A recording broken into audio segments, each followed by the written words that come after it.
Good morning, good afternoon, and good evening.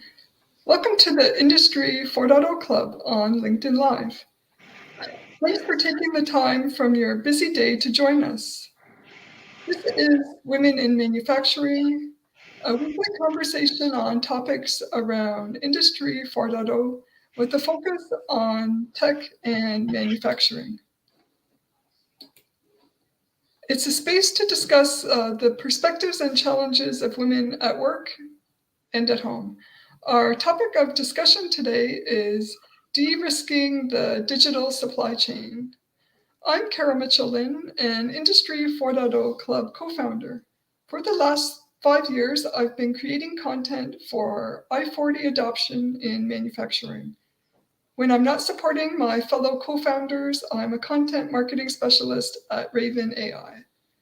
First, I'd like to introduce my co-host and fellow Industry 4.0 Club co-founder, Grace Donovan. Hi, Grace.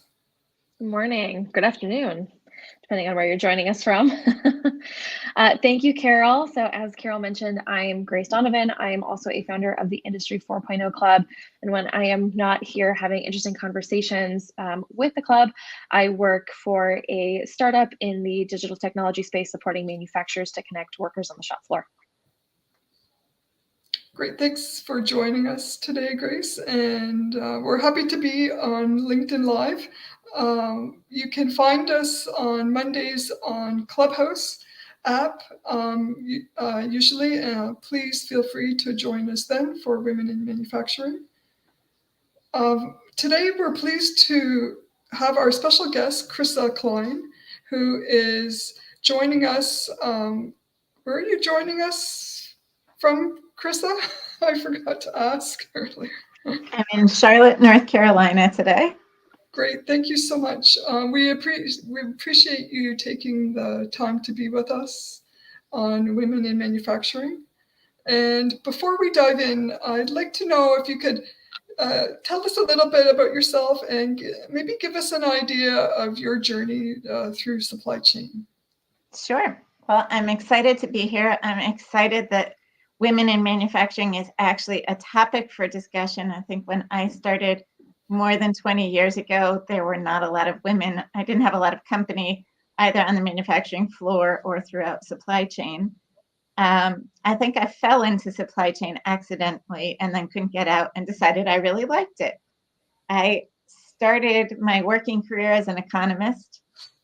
I had a passion for all things global and got a master's in international affairs with the original intention to be a foreign service officer, and by accident ended up as a management consultant instead, focused on consumer goods manufacturers and retailers and helping them to improve their strategy, their operations, and a heavy focus on technology and supply chain. And when I left consulting after over 10 years, my focus remained within supply chain in different sectors, financial services, consumer goods manufacturing, high-tech manufacturing. And currently I am the COO and SVP for PPT America, which is a sourcing and production agency primarily focused on the textile and apparel industry, serving North American brands and wholesalers. And the vast majority of our sourcing and production work is happening currently in Asia. Thanks so much, Crissa. I had a question Did you select the garment fashion industry, or is that something that you fell into as well? Well, there's a family history there. I came from a family of retailers, so probably violated lots of child labor laws along the way, but learned how to do inventory at age 5, and naturally understood quite a bit about that industry from how I was brought up, but kind of fell into that, worked in cosmetics, worked in a number of different other consumer goods manufacturing sectors before I landed in apparel. And I think my passion is more for supply chain more broadly than it is for a particular sector of manufacturing. Excellent. Well, it's good to know that the supply chain has certainly chosen you. Just to kind of level set with our audience, we understand that supply chain is a vital part of manufacturing, and the digitization of the supply chain is inherently part of Industry 4.0. So could you give us a brief description of the digital supply chain, what it is? Sure. I think probably first, before I do that, the best thing to do would be to talk about what the typical view of supply chain was pre-digital. And it was very much a flow of goods from product development through delivery, very linear, went through the procurement of the raw materials, the manufacturing, the arranging of logistics. And if anything broke down at any point throughout that, the whole chain came to a grinding halt, and because it was so linear. And certainly there are other factors depending on what type of manufacturing it is. Everyone's got demand forecasting flowing into that and the intersections with marketing and sales. But because that approach was so linear pre-digital, if something went wrong, everything came to a grinding halt at that particular step, and everything was very reactive. Limited visibility, limited capability to really do anything to change the trajectory. And it had such a significant impact once you discovered, pretty much after the fact, that maybe you had a raw materials issue or you had an issue with logistics and goods were not being delivered or materials weren't being delivered. And it typically resulted in a missed deadline, a missed shipment, unhappy customer.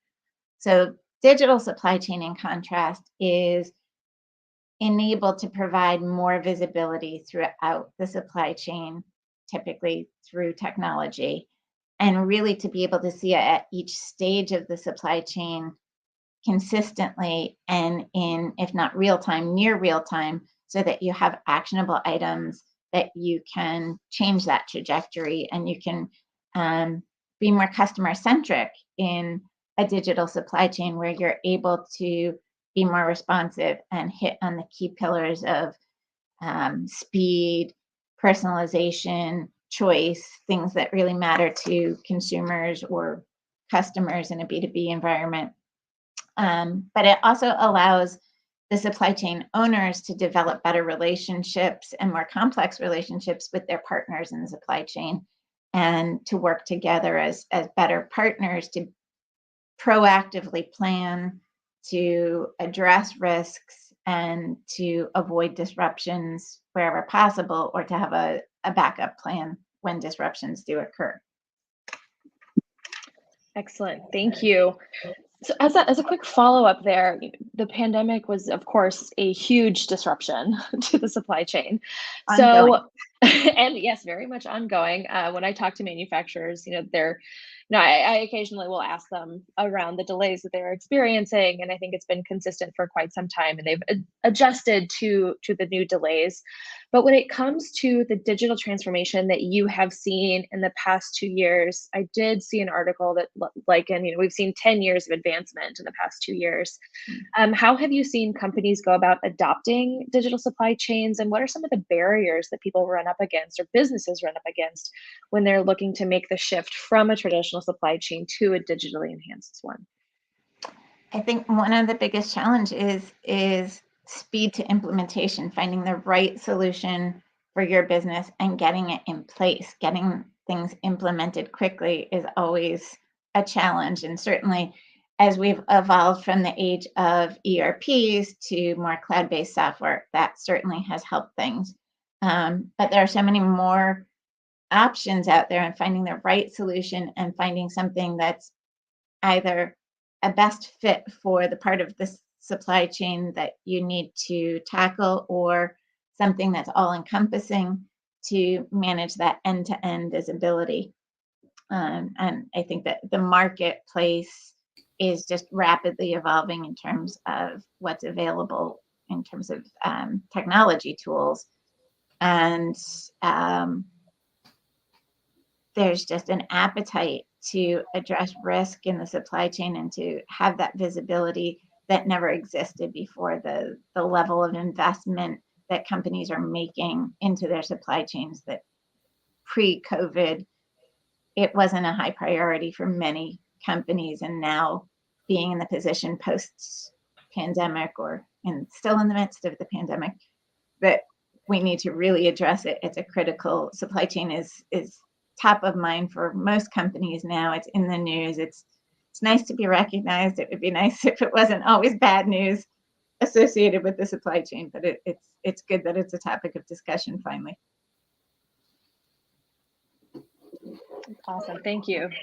Carol, I'll pass it over to you. Yes, thanks, Crissa. And I think your line of discussion actually will weave well into my next question I have for you, which is about mitigating risk and supplier risk, and to generally to stresses. And my question is, what are some practical ways that the digital supply chain is helping manufacturers manage risk? So I think advanced supply chain visibility is probably, in my mind, the number one way that risk is being managed or de-risking. In the past, there was no visibility. 15, 20 years ago, goods would leave a manufacturing plant on a truck to go to a distribution center, and nobody had visibility until it arrived. Or goods were put on a ship coming over from Asia to North America, and once it was in transit, nobody had visibility. Nobody had visibility at the port as to where goods were. It was like a big giant black box. So there are some fantastic platforms out there now that are linking manufacturers with their carriers, whether it's first mile, middle mile, last mile, that they're able to truly see where goods are in transit. That's huge. Obviously, not just for finished goods, but for raw materials. Where is everything? How do I plan for it so that I can manufacture to my forecast and my plan? But also there's a lot more use of machine learning and predictive technology to be able to understand different scenarios and different risks. I think that the risk environment the landscape is so much more complex than it used to be. When we looked at supplier risk years ago, the key focus was, I did a Dun & Bradstreet report on my supplier. They looked financially healthy. Okay, we're good to go. Let's go partner with them. Let's give them a purchase order. Now you've got to look at environmental risk. You've got to look at financial risk. You've got to look at risk beyond just the supplier's immediate finances, but what happens if 50% of that supplier's customers go bankrupt, which we saw in COVID? They fell apart because it wasn't the supplier that had an issue, financial risk or issue, it was their customers. In addition, you've got geopolitical risk. We're looking at currently in Russia and Ukraine, tremendous risk to a number of commodities, gas and oil obviously being one of them, but so many other areas, natural resources that are impacting wide range of industries. So being able to assess all of the risks and be smart about what those risks are, being able to be proactive to continually update your risk management plans.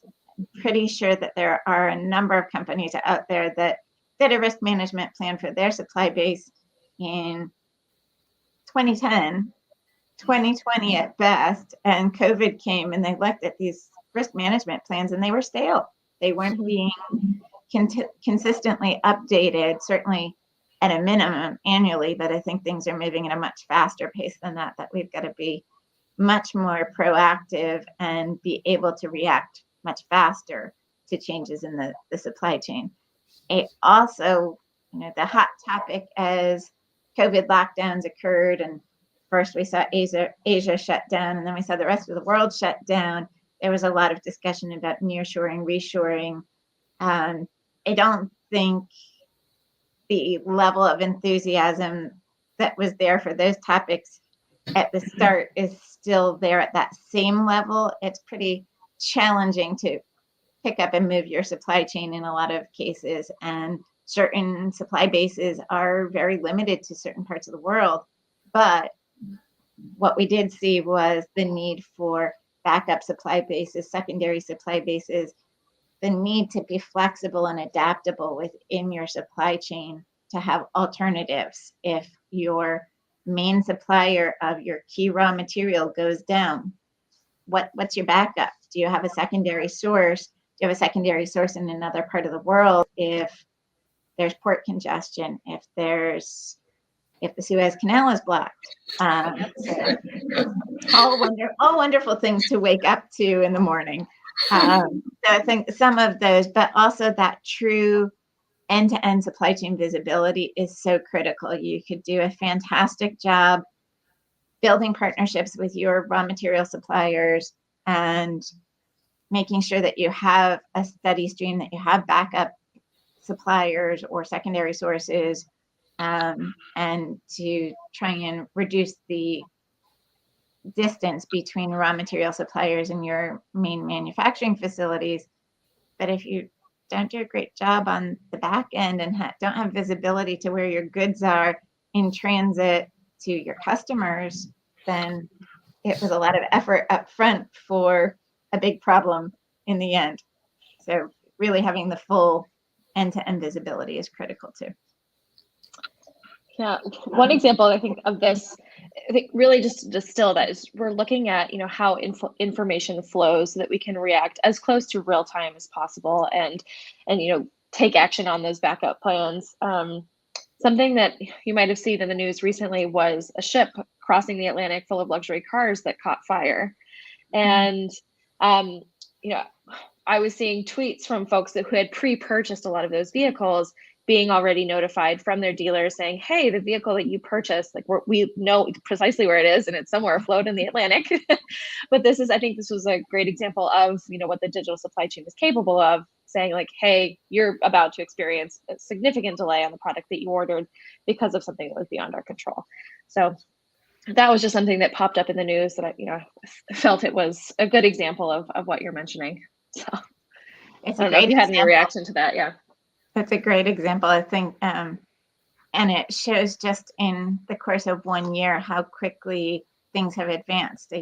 Roughly, I think a year ago, there was a ship that the containers went overboard in the Pacific near the Vancouver-Seattle line, and containers were floating, and folks knew that they had containers on that ship, but they were waiting and waiting to hear from their carrier of whether or not they were impacted. So the ability at this point to have those advanced visibility platforms and the ability to contact customers, whether it's B2B or B2C, and be able to tell them, we have a problem, here's how we're going to address it, is remarkable how far we've come in just a year. And same with the Suez Canal issue, that so many folks were waiting to find out if they had goods on that ship, or frankly, if they had goods that were still at port and were going to be blocked and unable to get into the canal and meet their delivery times.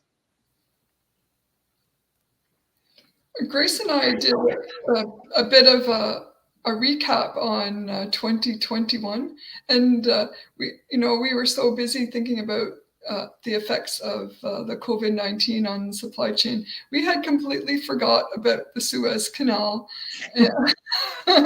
And yeah, I was impressed with how online you could have an idea of where all the ships backed up. And it had a real impact on the shipping lines all around Africa. And it was very interesting to see the information that was made available even for online for non-manufacturing people. I thought that was really interesting to see. And that now we can see even at the ports, whether it's the Port of Los Angeles, the Port of Charleston, we can see all of them now in terms of how much more visibility there is to see the traffic and the backup and the average time that they're waiting to get into port. So it really helps you to build out as well your transit times and your forecast of when you can anticipate receiving goods. Thanks, Chris. Grace, did you want to bring up we'd like to bring up a stat in our during our rooms, and would you like to bring up a stat for us? Sure. So, and this is something that, we, so that you have shared recently as well. So it was last year alone, there was $11.3 billion invested in venture capital for supply chain management. So we're 2 months into 2022, close to $2 billion has already been invested in supply chain companies and technology. There's certainly more to come. So why so much when we've already known that this, supply chain is certainly a critical part of our economy? So why now? And then what are some of the, major innovations that you're seeing come through? So that the former economist in me loves that there are stats, and that they're my own stats being quoted back to me. Yay. I think why now? Why so much? Supply chain was historically not invested in from a technology standpoint. Everyone implemented their ERPs and figured they were good to go. And so this isn't a blanket statement that covers all companies, but a lot of manufacturers really didn't invest as they needed to in supply chain technology. And so we're seeing huge advancements from all sections, all parts of the supply chain, not just some of the advanced visibility platforms we've talked about already, but risk software, automation, huge amount of warehouse automation, and now looking at where else can that automation be utilized, robotics. And so a lot of acquisitions happening to continue to build out some of those platforms.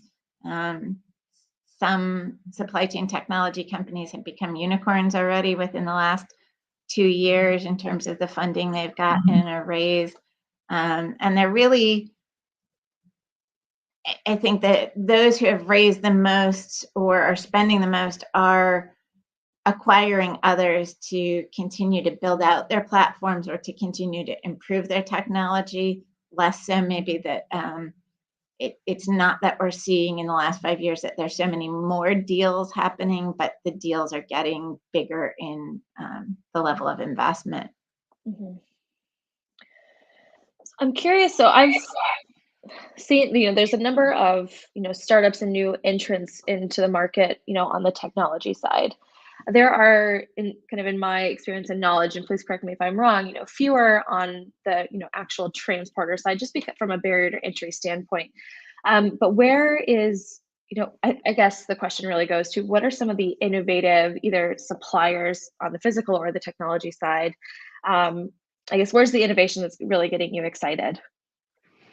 I'm trying to be technology agnostic in this, but I think there's a lot of disruption in the industry, especially on the shipping side. So domestically on the shipping side, for last mile in particular, the space used to be U.S. Parcel Service, U.S. Postal Service, UPS, FedEx, DHL, pretty much it.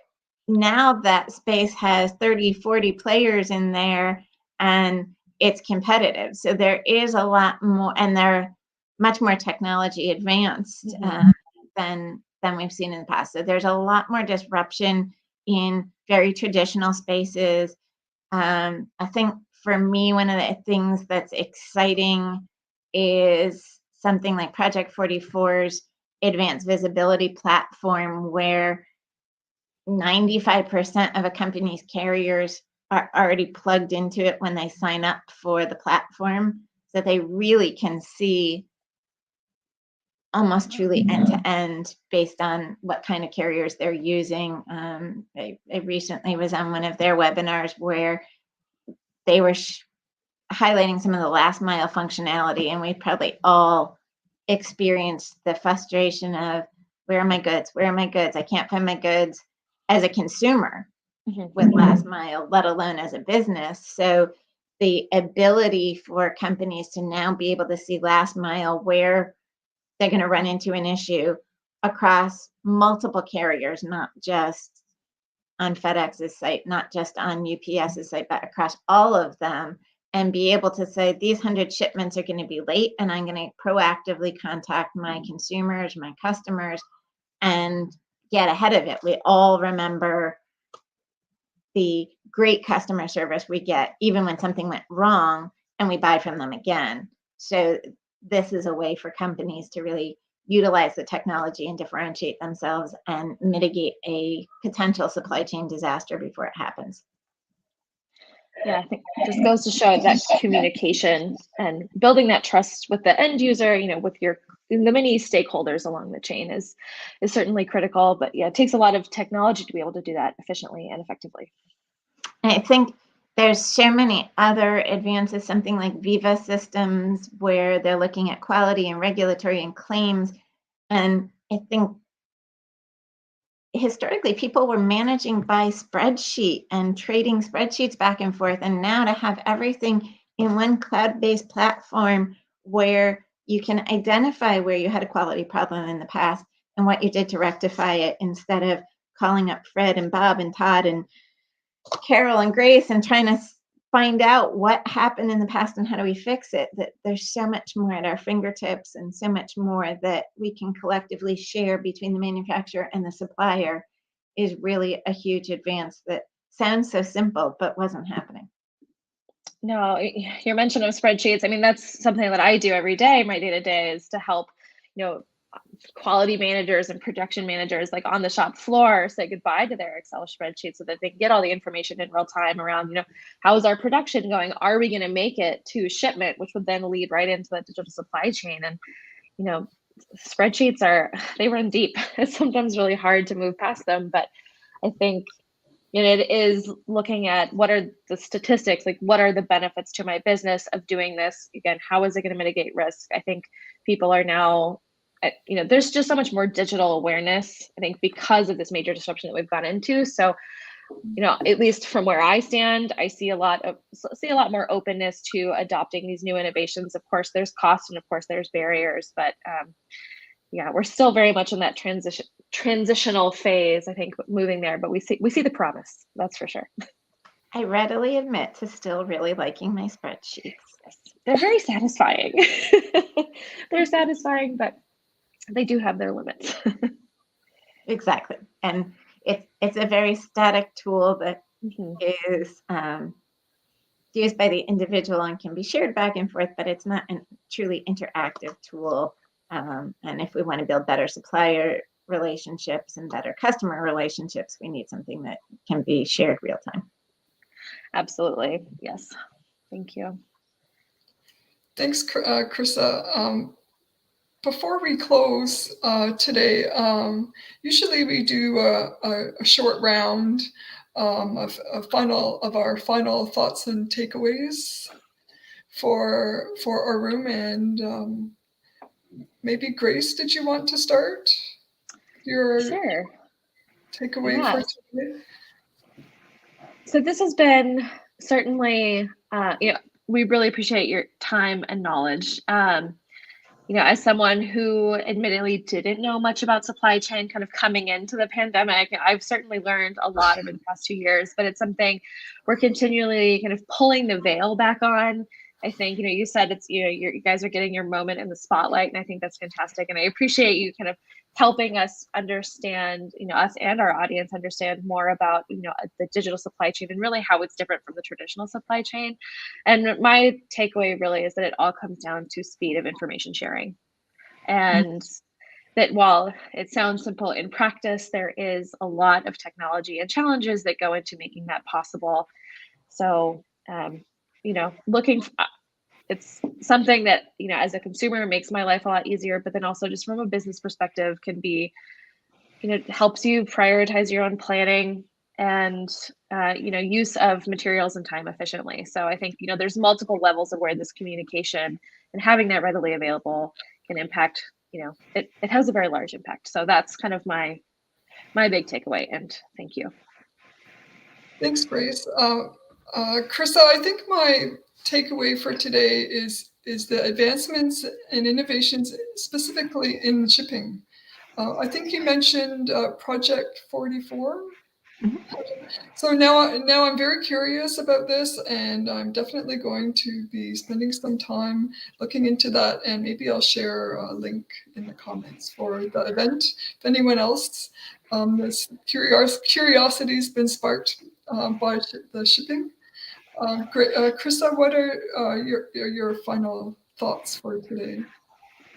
So I think it's, being in this supply chain, being in the spotlight is both, I think it's very exciting that we're finally shining a spotlight on supply chain, and for better or worse, that there are issues, but excited to see us tackling the issues finally, excited to see things like the US government spending time and focus on investment to improve supply chain conditions.